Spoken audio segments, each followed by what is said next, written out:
আসসালামু আলাইকুম। চলুন দেখে আসি একটি গার্মেন্টস ফ্যাক্টরির ছোট্ট একটি সুতোর গল্প।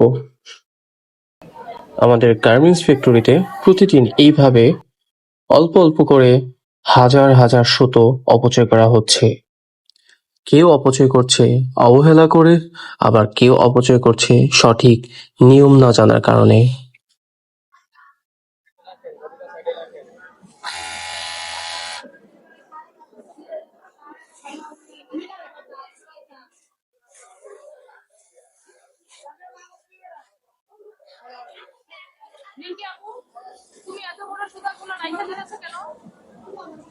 আরে ধুর, এলে এত সুতায় কিছু হয় না।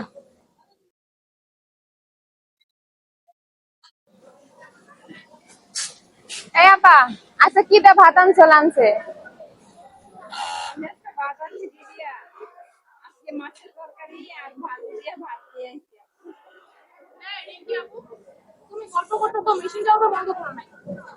আরে 1 মিনিট পর তা আবার কাজ আসবে, বারবার মেশিন বন্ধ করার কি আছে?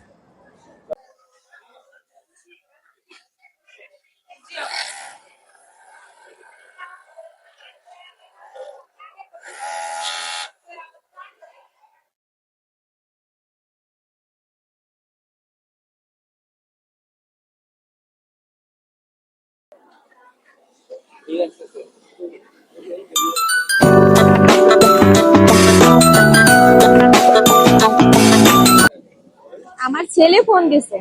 হ্যালো বাবা। হ্যালো আম্মু, আসসালামু আলাইকুম। আগামীকাল স্কুল থেকে বলেছে এডুকেশন ট্যুরের জন্য 300 টাকা লাগবে। এই মাসে তো খুব টানাটানি বাবা। সবাই যাবে আম্মু, আমিও যাব, না হলে আমার খুব খারাপ লাগবে। আমাকে যেতে দাও না। ছেলেকে এডুকেশনাল ট্যুরের টাকা দিতে না পেরে ফোন রেখে দিয়ে অঝরে কাঁদল রিঙ্কি।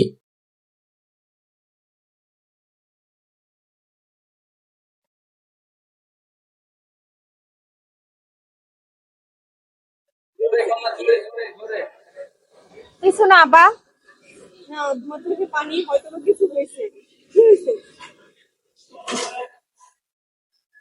আপা এই মাসে বেতন পেয়ে ঘর ভাড়া দিছি, তারপরে অনেক এক্সট্রা খরচ হয়ে গেছে।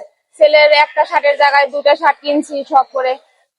এখন কিনে দেখতেছি যে যদি একটা শার্ট কিনতাম তাহলে কিছু টাকা আমার সেভ হইতো।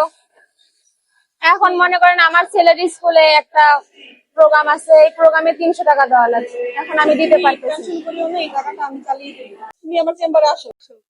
এই বন্যা, তুমি আমার রুমে এসো, আপনি বিষয়ে কথা আছে। ঠিক আছে। আচ্ছা আপু আসবো। হ্যাঁ বন্যা, রিঙ্কি আসো।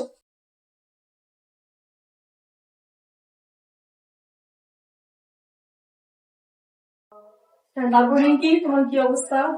বন্যা কেমন আছো? এই তো আপু ভালো আছি। কাজ কাম কেমন চলছে? ভালো। তোমার ছেলে টরে গেছে? শিক্ষাটোরের পালা যাওয়া হয়েছে।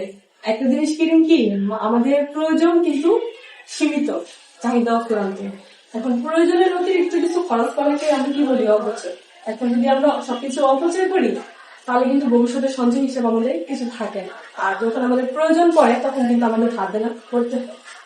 ঠিক তেমনি আমরা যে ওভারলোক করতেছি, ওভারলোক মেশিনে আমরা কিন্তু অনেক সুতা অপচয় করতেছি। তারপরে আবার বিদ্যুৎ অপচয় করতেছি, মেশিনের সুইচ অন করে দিয়ে আমরা লাস্ট টাইমে চলে যাচ্ছি, টিফিন টাইমে চলে যাচ্ছি, তারপরে হচ্ছে আমাদের ছুটির টাইমে আমরা চলে যাচ্ছি। তাহলে সেক্ষেত্রে আমাদের কি হচ্ছে, বিদ্যুৎ অপচয় হচ্ছে। আজ থেকে আমরা কোনো সুতা অপচয় করবো না। আমার যতটুকু প্রয়োজন আমি মেশিন টার্ন করে ততটুকু সুতায় বের করবো। জি আপু, জি আপু, বুঝতে পারছি না রিঙ্কি, তোমরা কি আমার কথা বুঝতে পারছো? জি আপু। হ্যাঁ যাও, লাইনে এভাবে কাজ করবো, মনোযোগ সহকারে দায়িত্ব নিয়ে। ঠিক আছে।